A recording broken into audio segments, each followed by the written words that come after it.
Well, welcome to the Tuesday edition of Go There on Fourth, a Christian podcast about faith, football, and fantasy football. I'm Pastor Jason Barnett, aka the Dirt Path Pastor.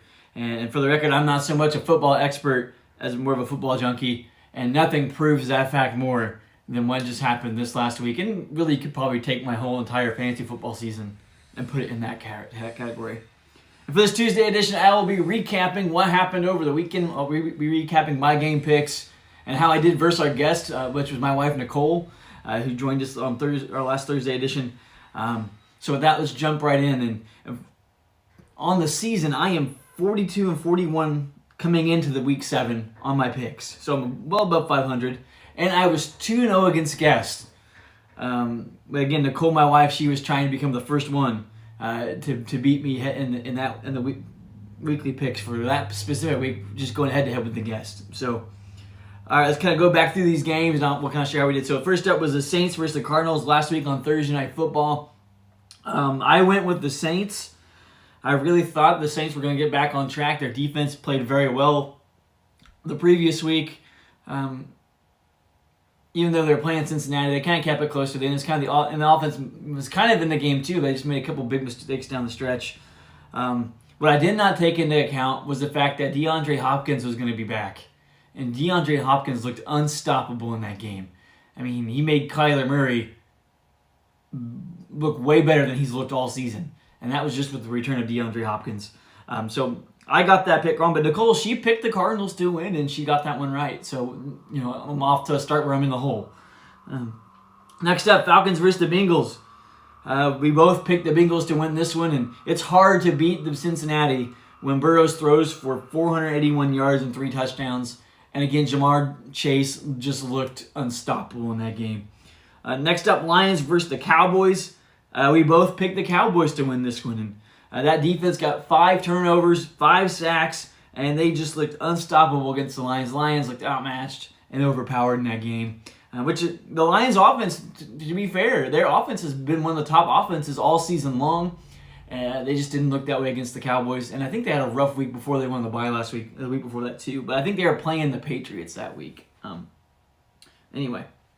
All right, so 2 in a row. Nicole and I both picked the same 2 teams, and they both won. Next up, Colts versus the Titans. I picked the Colts to win, mainly again because I am a Colts fan.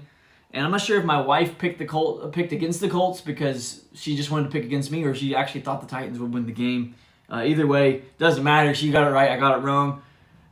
And the Colts needed to do something. They needed to make a change somewhere in offense because whatever they're doing offensively isn't working.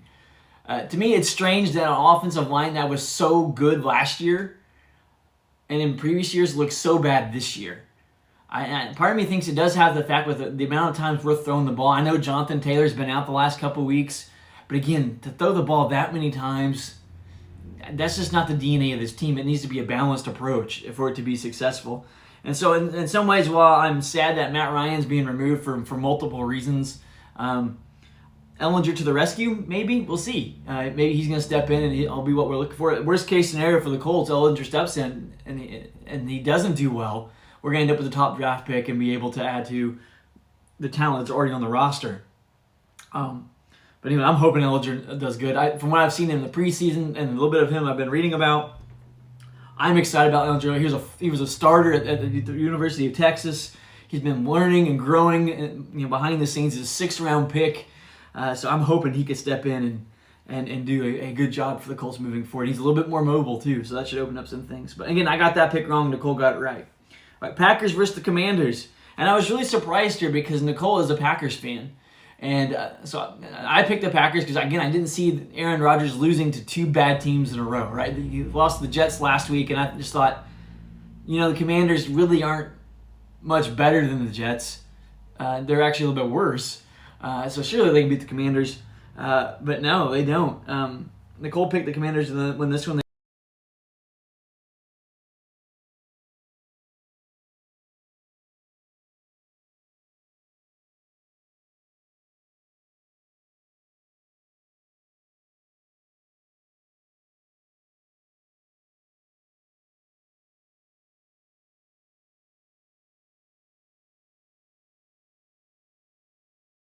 Core, or who knows? Maybe it's just the whole flow of the offense. I'm not really sure there what's going on, but the Packers dropped that one. The next game, Buccaneers versus the Panthers. And let's be honest, did anyone get this pick right? If you're a Carolina Panthers fan, your pick doesn't count. But for those of you who make game picks weekly, did any one of us see this coming? Like, I know the Buccaneers have struggled offensively the last couple weeks. They haven't looked like the high-flying offense they have in the past couple years with Brady. But they've been just, again, poor.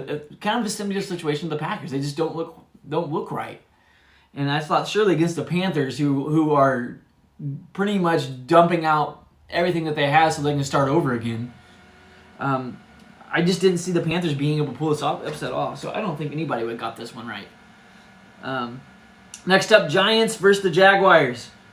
We both picked the Giants to win this one, and they did. Barkley and Jones combined for over 200 yards rushing. So again, Daniel Jones is not the quarterback that's probably going to throw 400 or 500 yards on you.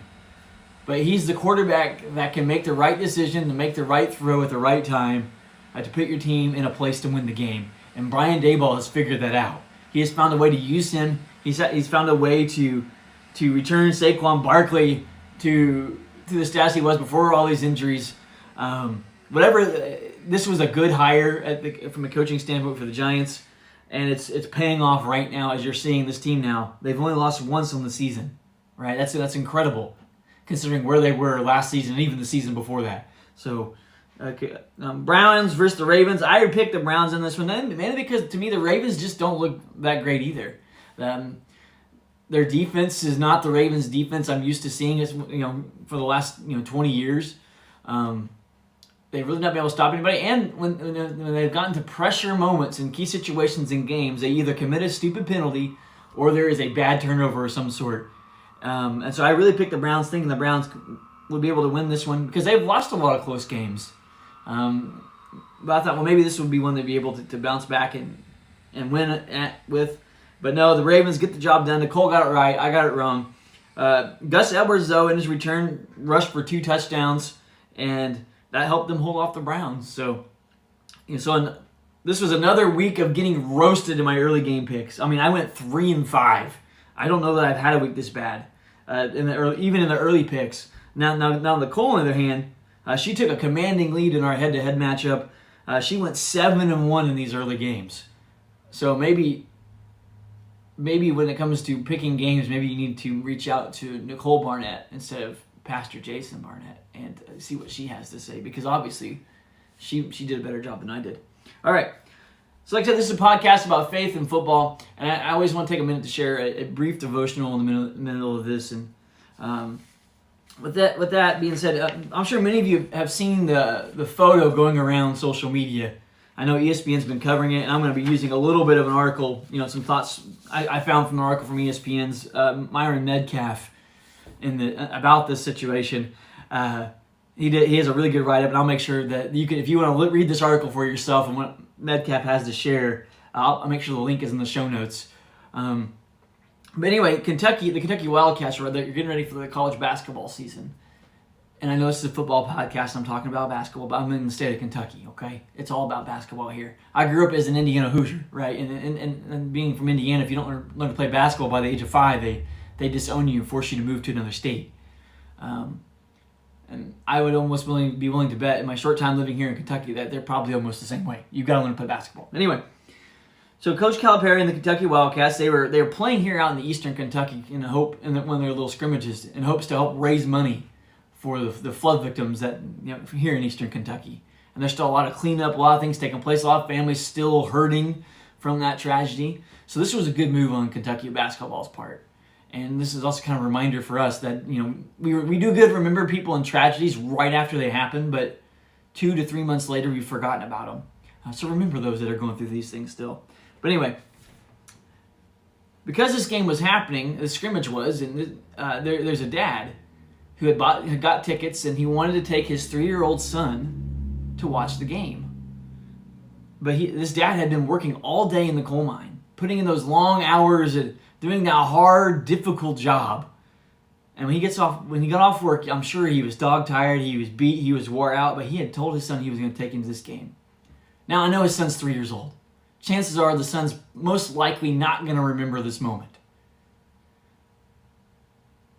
But Dad didn't let that to be an excuse for him. He didn't let him being tired, getting home from work being an excuse. What's his dad do? He goes and gets his son, and they go to the Kentucky game. He doesn't even have time to shower. He shows up, and he's in his coal miner, uniform, his work clothes, filthy, dirty, and you can just tell looking at the picture he is exhausted. But somehow someone captured the picture, obviously because there's a picture of it. Someone captured a picture, and that picture has gone viral all over social media. And what I love about it is social media hasn't just they've loved on this dad for what he did. They've applauded him for his efforts, and the picture's gone viral. The whole story's gone viral at this point. And it reached a point that Coach Calipari for the Wildcats said thank you. He thanked everyone that was a part of this, everyone that had made it such a big news. And then he put out information that he was looking to find this family because he had tickets for them, not just any tickets, but VIP tickets for the whole family. To kind of show his appreciation. And what I really loved about it is Calipari shared a little bit of his own story. He's saying, I came, this is what he says. He said, my family gets American dream started in Clarksburg, West Virginia coal mine. So this picture hits home for me. And from what I've been told after his ship, he raced to be at the Sun and watch our team. Don't know who this is, but I have tickets for him and his family to be treated as VIPs. And so the article that Metcalf shares, they have located this family, the McGuire family, and that they have gotten the tickets and they're going to be able to go to this game. Thanks to Calipari. But again, Calipari recognized it and he honors it. And he rewards what he sees to because it touched his heart because that's his story. And so because he was in a place to be able to bless somebody else, he took advantage of that opportunity. He was an encouragement to that young family, to this young dad and his son. And the passage of scripture that got me thinking about was in Hebrews chapter 10, verses 24 and 25. And before I read it, I want to point out the kind of surrounding context. If you look at Hebrews chapter 10, verses 19 through 25, at least here in my Christian Standard Bible, it has it under a heading called Exhortations to Godliness. This is what we should expect of people who call themselves followers of Jesus. To be a Christ follower, to be a Christian, this is how we are to behave, this is how we are to act. These are some guidelines that we can look at and make an application to in our life. Now, for those of you who are Christians, you know that being a Christian, becoming a Christian isn't, you don't become one based on your behavior. You became one based off your faith in Jesus. However, once you place your faith in Jesus, these are the things that demonstrate that your faith is in Him. So behavior doesn't save us, but behavior matters. Behavior is important. And some of the behaviors that will be reflected in us because of our new life with Christ, this is what the writer of Hebrews is getting at in this section. But verses 24 and 25, this is what the writer says. He says, let us watch out for one another to provoke love and good works, not neglecting to gather together some are in the habit of doing, but encouraging each other, and all the more as you see the day approaching. And what draws me to isn't the fact to the part of that 25 where it talks about not neglecting the gathering together. It's important for us as Christians to gather together in fellowship with one another, whether that's in a church service, a small group, at the dinner table, whatever it is. It's important for us as Christians to gather together to find to be able to mutually encourage one another face to face. And that verse 25, that word encouraging each other, that was kind of the heart of what drew me to these verses after reading that story. We as Christians should make it our habit to encourage each other. We should be the biggest cheerleaders for the people that God's placed in our lives, whether they're Christians or not. We should applaud good things when we see them happen. And let's face it, we as Christians right now, we're doing a great job of pointing out the things that everybody's doing wrong. And we're more known by pointing out to people what they're doing wrong. But the true mark of Christ in us, the true mark of being a follower of Jesus is this ability to love. And one of the ways we demonstrate love is by encouraging the people around us, especially those people who are doing good things. And that's what verse 24 talks about. He says, and let us watch out for one another. It implies that we are actively watching, keeping watch over, keeping tabs on those around us, seeing that they are doing good works, that they are doing things that prove that they're marked by Christ and demonstrate the love of Christ. And he goes on to say that in verse 24. He says, and let us watch out for one another to provoke love and good works. So the way we live our lives as Christians is a way that provokes love in other people, and not only provokes love in them, but that love pushes them to do good works in their own lives.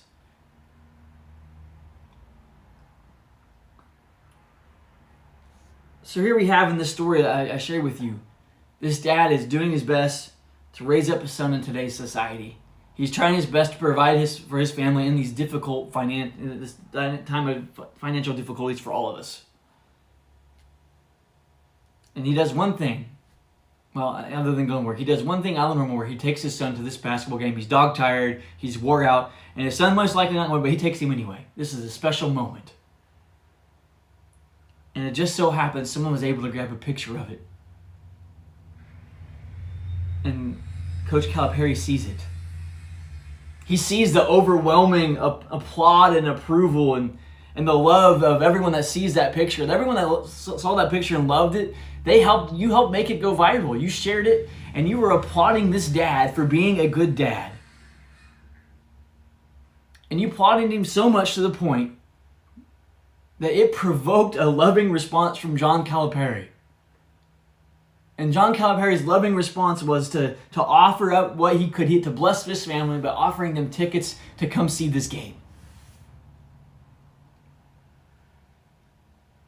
That's the way it's supposed to work. That's the way it's supposed to happen. Now, the other thing I want to add is this. Right now in our society, dads are getting a bad rap. And let's face it, a lot of the bad rap that dads are getting has been earned. They've either completely abandoned their families and left the picture, or they're in the picture, but they're too busy pursuing their own things, their own life, to care about their wife and their kids. And there's also dads out there that aren't very good to their wife and kids. They're beyond just being apathetic toward them. They take it a step further. And that's all the rage in the media right now, and social media, is we're downplaying, or we're dogpiling on dads and how terrible they are. But what I love about this story going viral and the response to it is it shows us that dads, people are still watching us.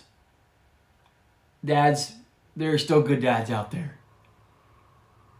That dad in particular, he got spotlighted and applauded for his efforts for his family to provide for them, doing a hard, difficult job to make that happen, yet still making time for his kid. And I'm sure if he's going to make that much time for his kid, he's making time for his wife too, okay? Demonstrating to us, how a man is supposed to go about his life. How a man is supposed to handle things. Now, I kind of want to close this devotion by saying to all the dads that maybe you're doing all those things. Maybe you're getting up and you're going and you're working those crazy work hours out of love for your family.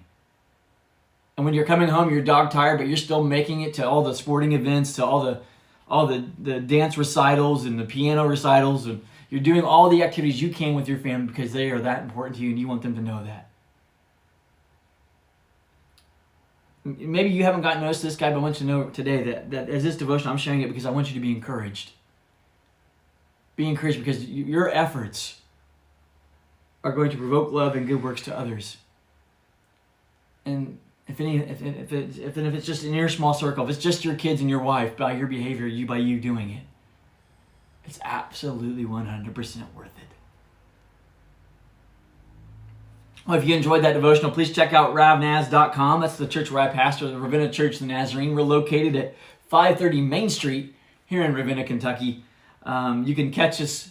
We'd love to have you come visit us in person, but you can catch us on our Facebook page. Our services start at 11 a.m. on Sundays. That's Eastern time. We live stream the whole service.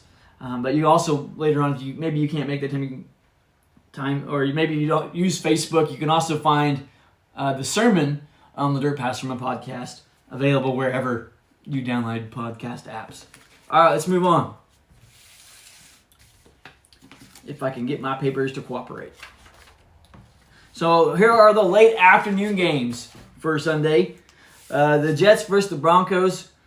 I picked the Broncos to win this one just because I was dumb and I forgot that Russell Wilson was not playing, but I had already made the decision, and I wasn't going to flip-flop, right? I was going to stick with my pick. It happens. And so I got this one wrong. The Jets got it right. And, man, I'm telling you, the Jets, who would have believed it at the beginning of the season if we had said the Patriots were going to be in last place in the AFC East? Not me. All right, Texans versus the Raiders. Nicole and I both picked the Raiders. By the way, Nicole picked the Jets to win the last one. But Texans versus the Raiders. We both picked the Raiders to win. Josh Jacobs had 3 rushing touchdowns. The Raiders were too good of a team to be at 1-4. So them getting a second win, it was due. All right, moving on. Seahawks versus the Chargers. And again, this is one of those games. Who picked this one, right? The flighting Genos pulled off the upset. I don't know what's going on with the Chargers. I know Mike Williams is hurt. That's going to impact the offense. I know Keenan Allen's coming back from injury. He might not be quite where he needs to be at this moment with his place in the offense and his connection with Herbert. We'll see, though. But I didn't expect the Chargers to drop this one. Nicole didn't either. But the Seahawks got them, so we both got that one wrong. Next up, Chiefs versus the 49ers. I picked the Chiefs to win. Nicole picked the Chiefs to win. And they did. Jimmy G got sacked 5 times. And Mahomes threw for over 400 yards. That makes for a Chiefs win pretty easily when Mahomes was throwing for 400 yards. And it makes it that much more difficult to get the win when your quarterback's spending most of the day laying on the ground. And there was a really bad safety by Jimmy G, too, if you go watch the highlights. Really bad. All right. So I went 2-2 in the late games, 5-7 on the day so far. But Nicole has me on the ropes. She was at 3-1 in the late afternoon picks and 10-2 on the day. So Nicole was absolutely crushing it in her picks. All right, let's go on to my team struggles. How did my fantasy football team do? Remember, I'm in a 12-team PPR league with some custom scoring, with some points for completions and carries and targets, right? On top of the points per reception. It's a 12-team league with some church folks and friends. And remember, I was playing in the Barnett Bowl with the sibling edition. My brother Travis is in it. When I was squaring off against him, he was winless. I'd only won 1. So I had some hope.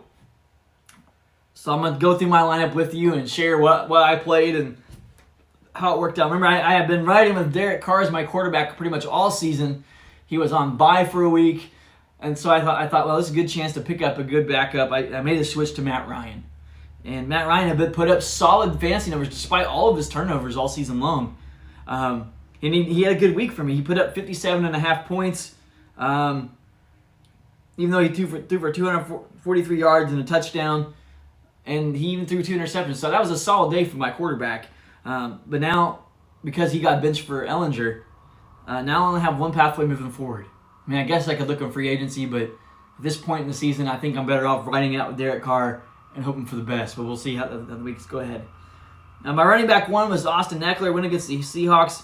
And even in the loss, he had 31 rush yards, 96 receiving yards with 2 touchdowns. Eckler is a touchdown machine. You don't take him out unless he's not playing. So Eckler he lived up to that build. My RB2, I've been rolling with Jamal Williams from the Lions. They went up against the Cowboys. Yes, they lost to the Cowboys, but he still put up 79 rush yards on 15 carries. So that was a good outing for an RB2. Receiver 1, I have Tyreek Hill. Again, another guy you don't take out unless you absolutely have to. But this was a low game for him. But even in a low game, he still had 7 catches on 13 targets. We still put up 15 points in our league. So I was pretty happy with that.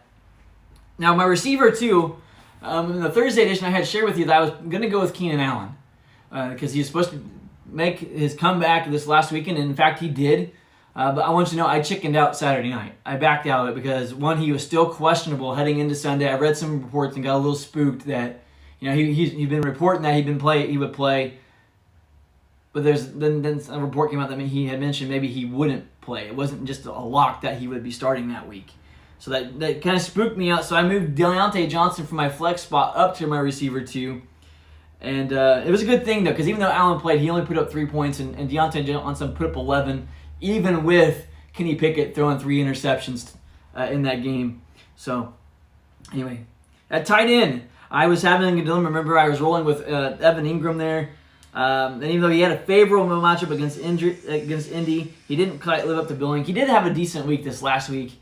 I think he made double-digit points in their matchup against who did they play? I can't remember off the top of my head now. Let me look. In their matchup against the Giants, Ingram did put up some points, so he was able to take advantage of a favorable matchup for his position group. But I ended up going with Dalton Schultz, and I think that was a good pickup. I found him in free agency. He was marked as questionable heading into the game, but by the time Sunday got here, the cue was gone. I thought with Dak Prescott coming back and the way Schultz was being used, even with Rush there the week before, I thought with Prescott coming back, his stock is only going to go up, and it was a good pickup. Schultz scored me 10 points, which for me this season at tight end, that's been a solid week. And I'm feeling comfortable moving forward because he could have even gotten a few more touches or even a touchdown, but he was subbing out with the rookie at the tight end position too on the Cowboys there. But I'm feeling comfortable with Schultz moving forward. So again, at flex, I had to make a change because again I had Deontay Johnson there initially, but I ended up having to pull Allen Lazard back up off the bench, put him at the flex spot. Again, it worked out because with me taking Allen out and Allen playing as poorly as he did, Lazard was probably my best option on my roster at that point. And even though he kind of did not score a touchdown, he still had 6 catches for 55 yards, still got me double-digit points. Though not enough points. All right, Dolphins. I switched to Dolphins defense for that week. Again, I streamed defense. It's really based on the matchups for me. And I really felt excited that this defense was going against a rookie quarterback, and it paid off. They had 3 interceptions, finished with 18 points. And again, anytime your defense can score you in double digits, and if they get up near 20 or over 20, you should be ecstatic. And the Dolphins scored 18. I was perfectly happy with that. My kicker, Ryan Suckup, because of the Tampa Bay woes on offense, he only put up 3 points this week. That kind of hurt. So ultimately in the Barnett Bowl, the sibling edition, I lost a 197.4 to 255.3.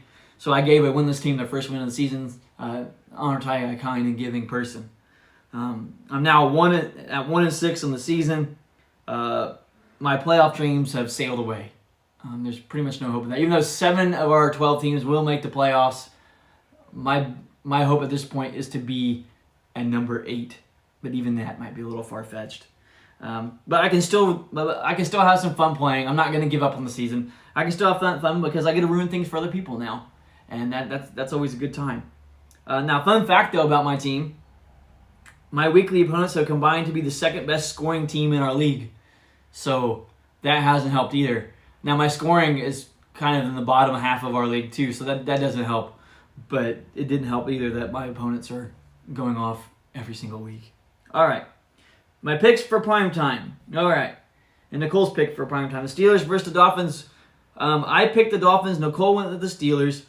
I do think Kenny Pickett will be the guy moving forward. But there's growing pains that are going to take place with that. As he just learns to make reads and make the throws that are necessary. But there were glimpses last night where I thought, yeah, he's got a lot of upside to him, Kenny Pickett does. So I got that one right. And this is the first time I got one right and Nicole got it wrong. So there was that. Bears versus the Patriots. We both picked the Patriots. And the Bears won 33-14. How incredible is that? How messed up has this year been? Think about this. Last week, the Patriots played the Browns. The Browns probably have one of the best rushing offenses in the league right now with Kareem Hunt and Nick Chubbs. And Belichick's defense was able to completely shut them down and then run the ball down their throats. Fast forward to this week, they square off with the Bears, and they gave up 243 yards rushing to the Bears. Who would have predicted that? Who saw that coming? But that's what happened. So we both got that one wrong. So I went 1-1 on the primetime games. That put me at 6-8 on the day, and now I'm at 58-49 on the season. So at least I'm still above 500. But maybe I'll start looking at my process for picking winners because that one didn't win. That one didn't work out for this week. And for the first time, though, I've had a guest that's beat me in the weekly matchups. Nicole went 11-3 on the week. So she absolutely crushed it. And now there will be a lot of gloating all week in the Barnett house. So pray for me. It will be unbearable.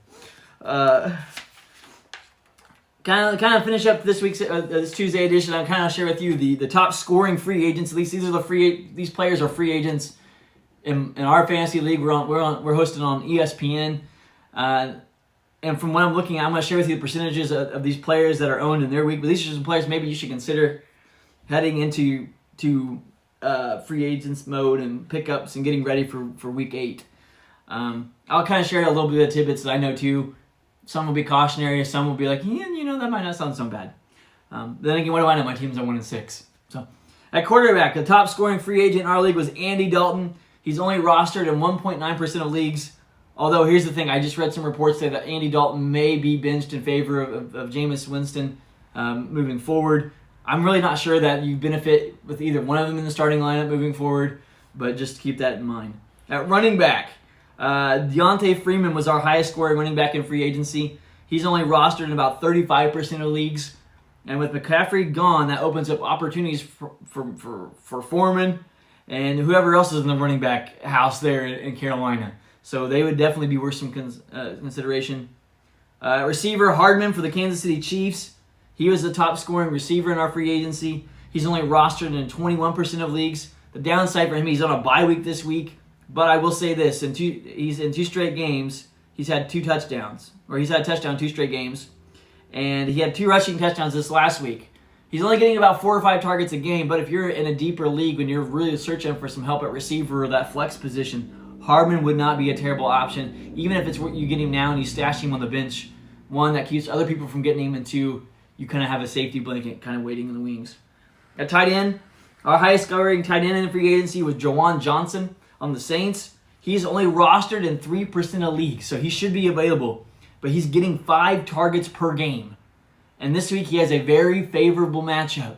So he would definitely be worth giving some consideration moving forward. Well, do you have any questions about faith or football? Please send them in. You can do that by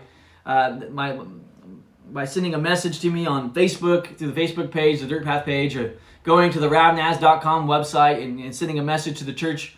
Or the Dirt Path Sermon Podcast has a contact page. That's where you actually find a page there on the Dirt Path Sermon Podcast website for the Go There Forth podcast. It's just a page on there because this podcast is kind of connected to that, but it's kind of an offshoot. But there's a contact button on that website. You can fill that out and send your questions that way. I'd be more than happy to help you with questions of faith. I'll be happy to help you with your questions of football too, but just know I'm 1-6 in my fantasy football league, and I just got crushed by a girl in picking games. So, all right. Again, make sure to check out my other podcast, the Dirt Path Sermon Podcast, where it's my weekly sermon from here at Ravenna Church of the Nazarene. And be sure to follow me also on TikTok, where I post